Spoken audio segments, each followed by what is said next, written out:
Moi boas a todas e a todos, benvidos e benvidas unha semana máis a Debate no Eirado. A parada de hoxe é o Concello de Castro de Rei e nas pantallas estades a ver un obxecto, unhas zocas que están moi relacionadas cun dos convidados que temos hoxe aquí en A Debate no Eirado. Queredes coñecelos? Pois eles mesmiños se van a presentar. Comezamos co dono das zocas, contanos. Pois eu chamome Álvaro e veño de Bazar, daqui de Castro de Rei, e ademais de estudar, pois son zoqueiro.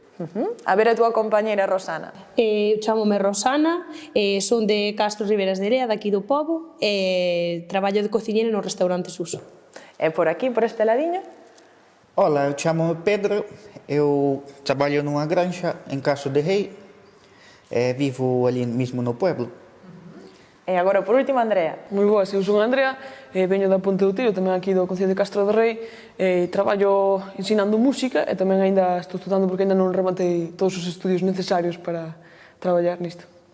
Agora xa coñecedes un chisquiño máis das nosas convidadas e convidados, pero o que non coñecedes é a vila, así que adiante.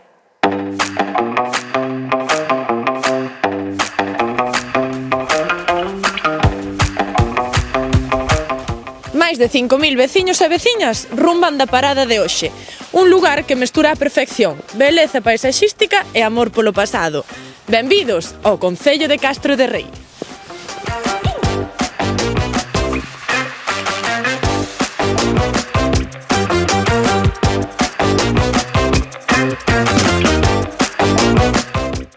Desfrutamos tamén da súa feira, un encontro onde o tempo semella deterse ao mesmo tempo que cobra vida en cada recanto.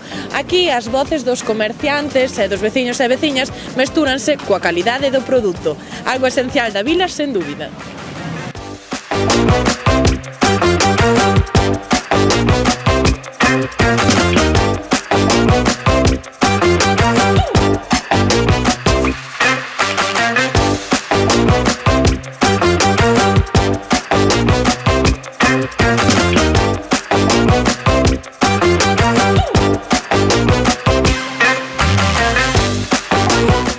Este concello contén símbolos de conexión entre épocas, símbolos que manteñen viva a esperanza, símbolos dun pasado que coidan no presente e perdurarán no futuro.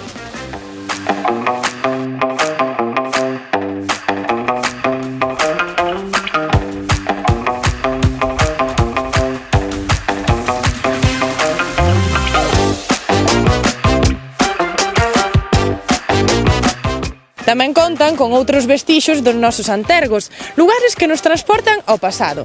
Aquí as pedras semellan ser testemunhas mudas doutrora, porque para falar xa temos os convidados de hoxe.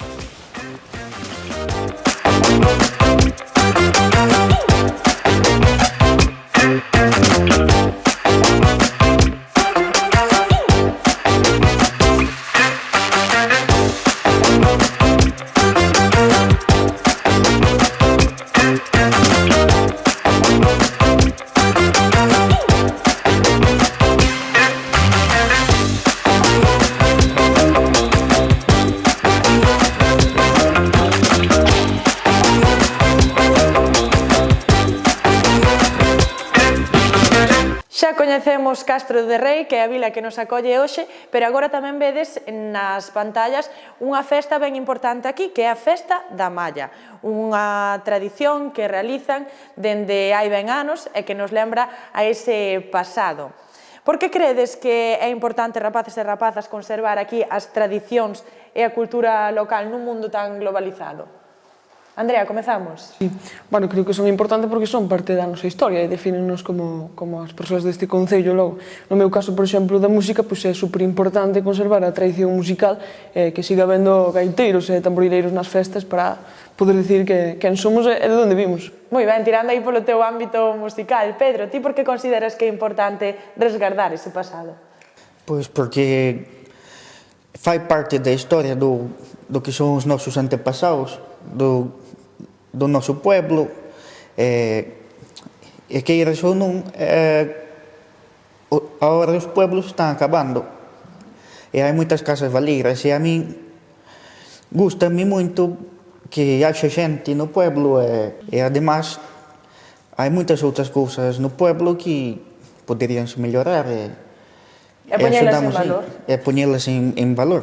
Exacto. A ver, por aquí, Rosana. Eu penso que, bueno, que a herdanza que é, o sea, a mellor herdanza que lle podemos deixar aos nosos nenos bueno, como decía antes Andrea, eu penso que, por exemplo, no meu caso, que claro, estou nun restaurante que foi de meus avós e agora, pois, bueno, están meus pais, pero agora pois, estou eu.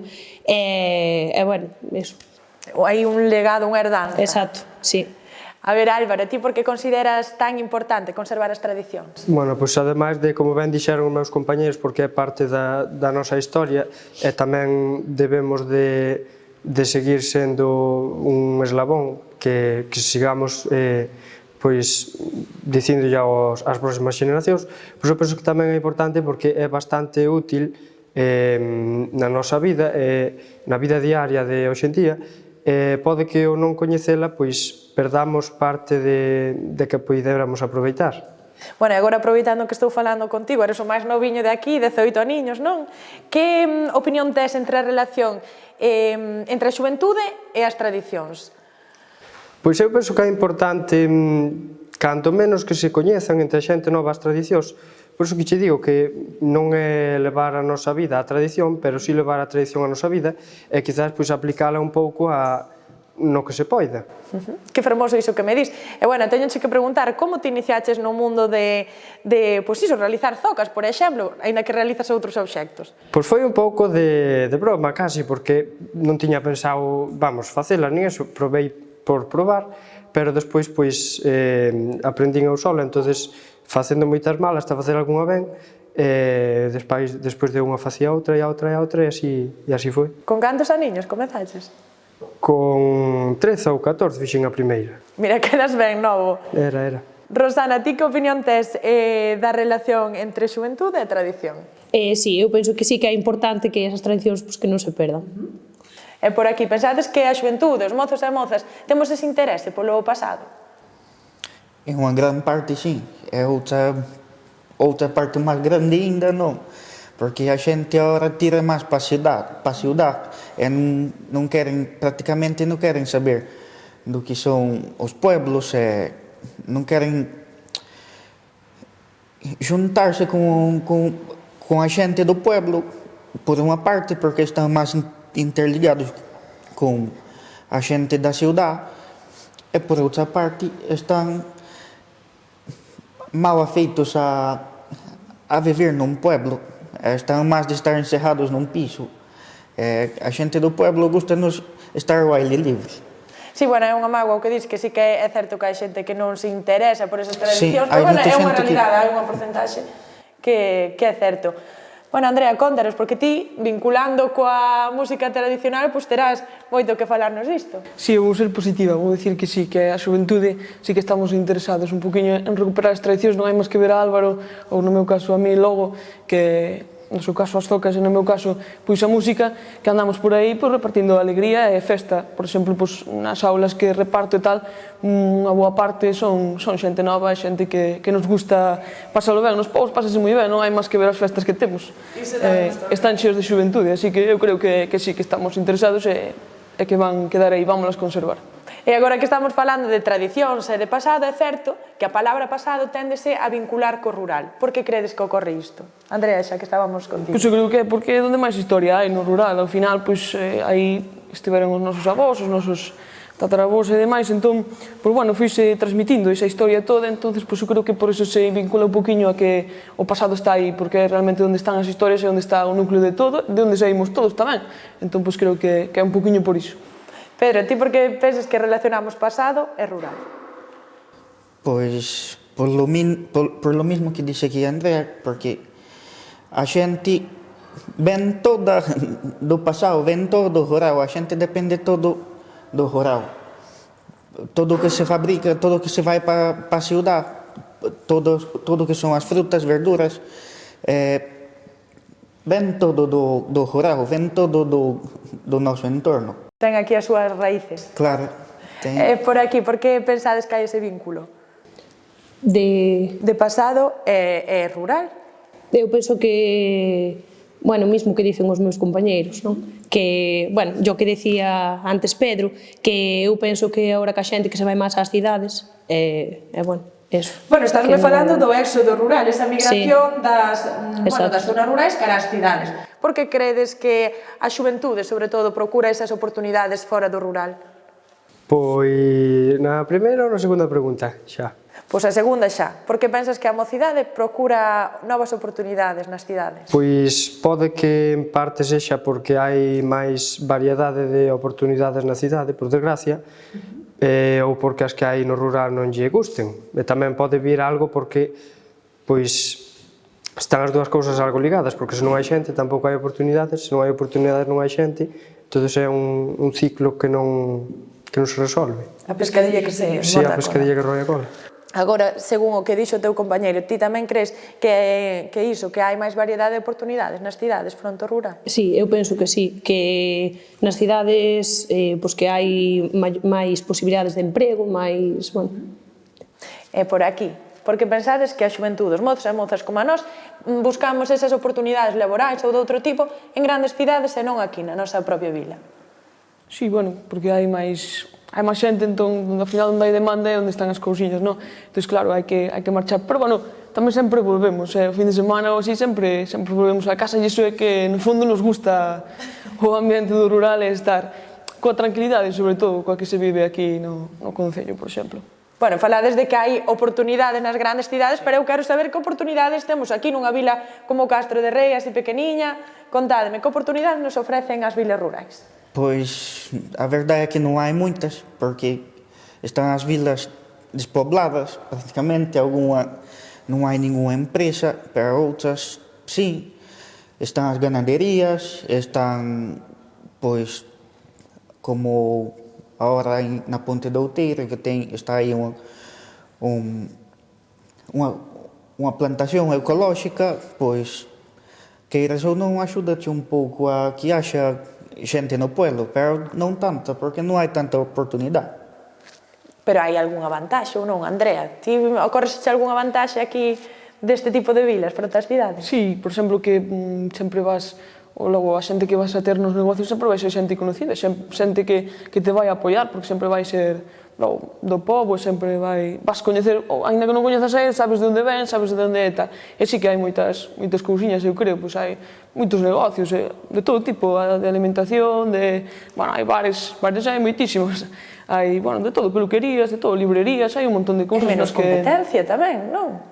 Menos competencia tamén. Claro, menos competencia, sí. Todo ten o seu punto bon, eu creo. Tamén hai música aquí en Castro de Rei, por exemplo, temos unha charanga, temos, eu sempre levo todo o meu campo, entón temos o grupo Os Baluros, tamén hai moitísimas cousas que hai que saber velas e, sobre todo, querer estar aquí e darlle unha oportunidade. A ver, por esta banda, que oportunidades ten unha vila como esta? Pois, maiormente do sector primario, pero sí que é verdade que hai moitas, pois eso, noutros sectores, e non só hai por que pecharse nun. Ti, por exemplo, tes un restaurante. Contanos, que vantaxes ves aquí nunha vila como o Concello de Castro de Rei? Por exemplo, no Concello de Castro de Rei, todos os mércores que hai a feira, pois o pulpo, que é típico de aquí, a xente ven á feira pois comer o pulpo. Iso non atopas en calquera cidade. No meu caso, pois o restaurante Comer os Callos, que tamén é o plato estrela, por así dicilo. Eu penso que hai vivendas máis baratas, e un ritmo de vida máis tranquilo, máis saludable, máis lento, máis tranquilidade. Ao final estadesme dando unha morea de razóns para vivir aquí neste concello. Pero quero mirar cara ao futuro do rural, perdón. Que tan importante é a educación para garantir ese futuro do rural? Pois estamos outra vez no mesmo de antes, que se non hai pequenos non hai educación, se non hai educación, pois tampouco hai pequenos, entonces é outra vez a pescadilla que roe a cola, pero eu penso que nesto e noutras cousas pode que a administración tampouco axude moito, que sempre lle botamos a culpa á administración, pero bueno, aquí penso que a ten algo. Ti consideras que a educación é importante nese futuro? Sí, eu penso que sí, que é moi importante. É por aquí? Sí, eu tamén creo que sí. Ademais, ten unha cousa de bon aquí a educación que, ao final, nos coles hai menos nenos. Iso tamén é algo bon. O sea, É moito mellor ter unha clase onde haxa 12 nenos que non 30, ou mellor a atención non vai ser a mesma por parte do profesor.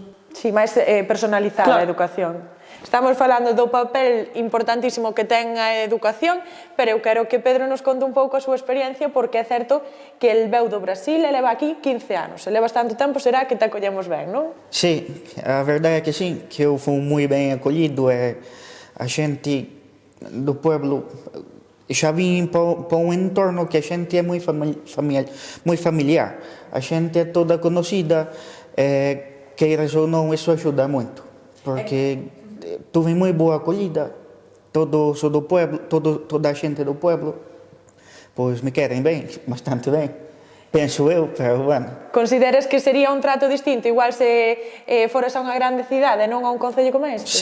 Sí, porque nas grandes cidades, ainda que non ves as mesmas persoas todos os días, e no medio rural, sim, que ves toda a xente, son sempre os mesmos ali, que están no mesmo grupo, e queiras ou non, iso axuda moito. É unha vila como máis acolledora. É máis acolledora, son máis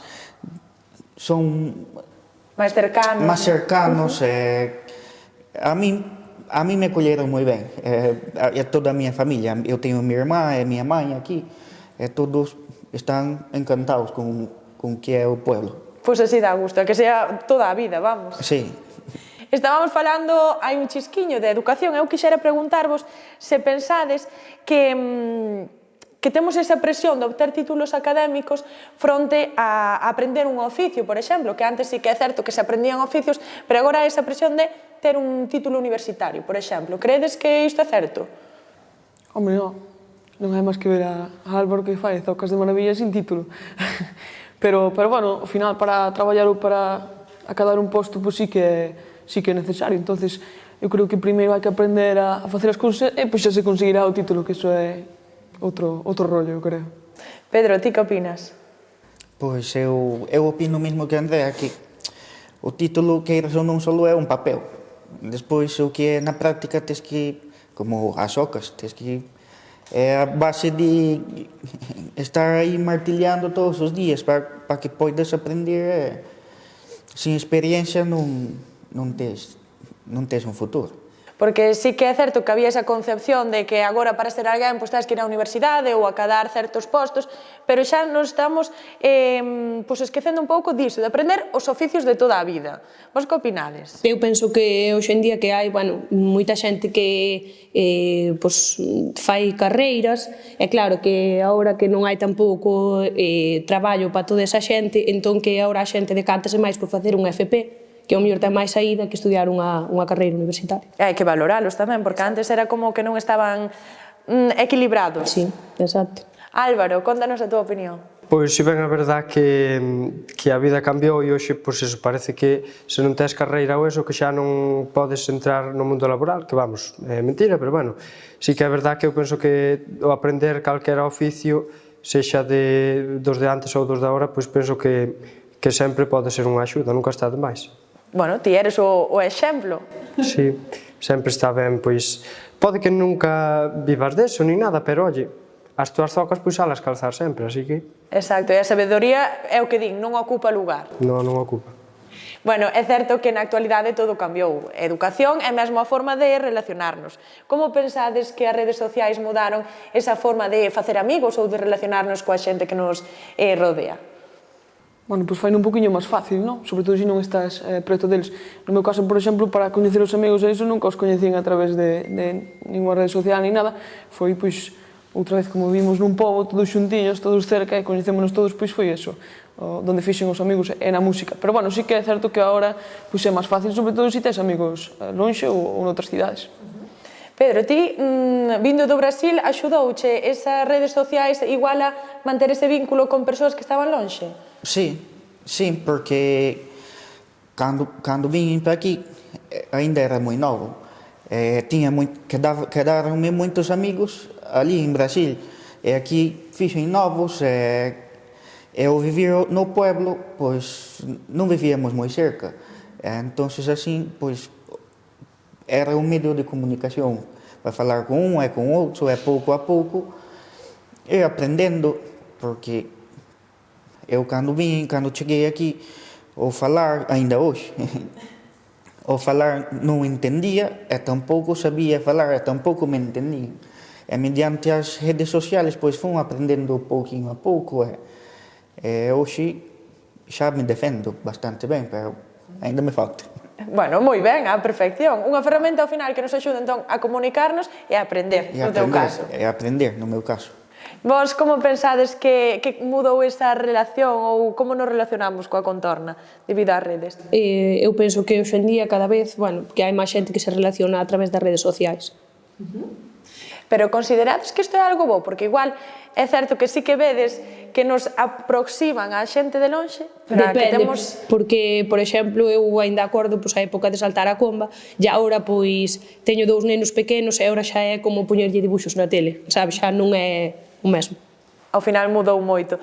Ti como consideras que cambiou a forma de relacionarnos? Pois penso que cambiou totalmente en algúns aspectos para ben, porque como ben dicías, pois podes falar con calquera que estea na outra esquina do mundo cando queiras, pero sí que é verdad que ca xente que tes máis cerca, pois pode que as relacións pois fosen algo a menos.